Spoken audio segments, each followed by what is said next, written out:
Les 195 coureurs du Tour de France se sont donc élancés et tout à l'heure du Touquet vers 13h40 pour 163,5 km à travers la région Nord-Pas-de-Calais et en direction de notre métropole lilloise et direction Villeneuve-d'Ascq, le stade Pierre-Mauroy plus précisément. C'est la 4e étape de ce Tour 2014, la première en France après 3 journées en Angleterre et la première de 3 étapes dans la région. Aujourd'hui les coureurs arrivent donc à Lille Métropole. Demain ils partiront de Ypres en Belgique pour rejoindre Arambert dans le Hainaut via les pavés du Nord. Enfin jeudi, ils quitteront la région en partant d'Arras en direction de Reims. Aujourd'hui, le peloton arrivera donc des Flandres par Cassel, Stenvoorde, le Mont-Noir et Bailleul avant d'entrer dans la métropole lilloise à Armentières vers 16h45 et rejoindre l'Homme, Lille, Mont-Saint-Barrelet, enfin Villeneuve-d'Ascq. L'arrivée au stade Pierre-Mauroy est prévue aux alentours de 17h30, mais avant cela, donc, les coureurs auront traversé l'agglomération et avec eux, de nombreuses restrictions de circulation sont annoncées. Circuler en voiture aujourd'hui autour du parcours ne sera franchement pas une bonne idée. Ainsi, à l'Homme depuis midi et jusqu'à 18h, la circulation est interdite dans les rues suivantes. Ici, comme ailleurs, la caravane passe 2 heures avant les coureurs et impose donc ces restrictions.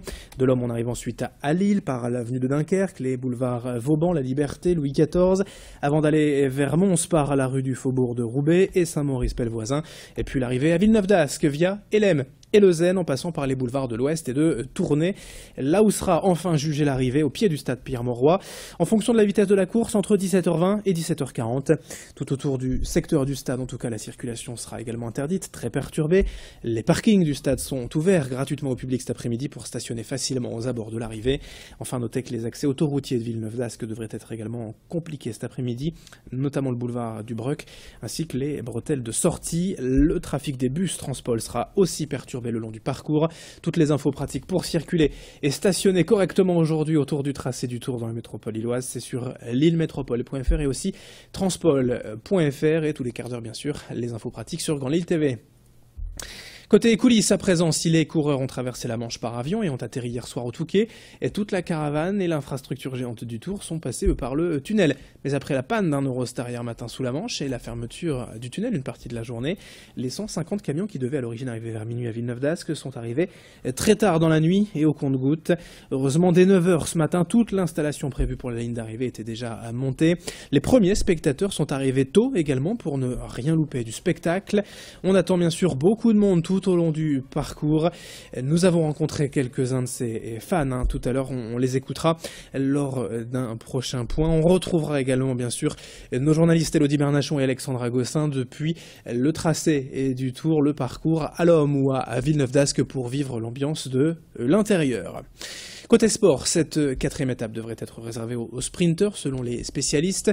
2 côtes de 4e catégorie sont répertoriées, à Campagnette près de Montreuil et le Mont-Noir dans les Flandres. Il faudra aussi tout de même compter avec la montée de Cassel à 70 km de l'arrivée.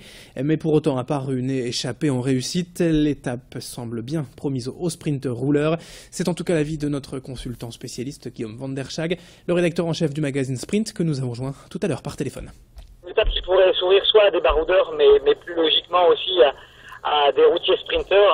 On attend bien sûr l'Allemand Kittel, on attend peut-être quelques Français comme Arnaud Démare, le Picard, qui a fait un bon sprint hier, mais qui s'est un tout petit peu fait enfermer. C'est une étape qui va partir du Touquet, qui va faire étape du côté de Saint-Omer et qui passera ensuite un tout petit peu du côté du relief de Cassel. En tous les cas, c'est une étape où assurément les Français vont essayer de se montrer puisque c'est le retour en France et faudra suivre de près Arnaud Démare qui c'est un profil de fin d'étape qui pourrait lui convenir.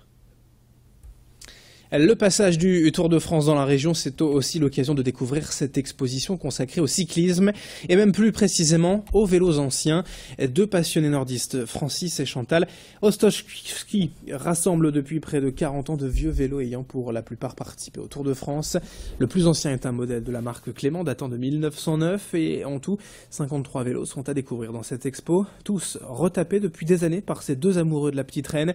Ils sont présentés accompagnés de t-shirts, matériel et divers accessoires de coureurs de la grande boucle. L'occasion pour les petits et les grands amateurs de vélo de redécouvrir à travers ces vélos anciens l'histoire et la légende du Tour de France. Cette expo est à voir au Between Village jusqu'au 20 juillet prochain et l'entrée est gratuite. Présentation en détail au micro de Tanguy Lécluse. Il y a eu un déclic, donc c'est au moment de voir passer le Tour de France en 55. Le second déclic, c'est lorsque on ouvre un livre de la bibliothèque à la maison, que vous l'imaginez rempli de 80% à peu près de livres de cyclisme. Il découvre qu'un cadre qu'il a à la cave correspond à un des vélos qu'il a sur son bouquin. Et puis là, il se lance un défi. Je vais le remonter à l'identique. Et donc on part à la quête de pièces détachées d'origine. Et puis finalement, il réussit à monter son vélo, qui apparemment fait l'unanimité autour de lui. Donc il s'est dit, si j'ai été capable d'en monter un, je serais capable d'en monter plusieurs. Et voilà comment la saga a commencé. Allez, c'est la fin de cette édition, en tout cas de ce quart d'heure. On se retrouve bien sûr tout au long de la journée, édition spéciale aujourd'hui, je vous le rappelle, jusqu'à 18h pour vivre ce passage du Tour de France dans la région de l'intérieur. Nos équipes sont sur place, on vous fait vivre cet événement donc tous les quarts d'heure en direct sur Grand Lille TV. Très belle journée à toutes et à tous en notre compagnie.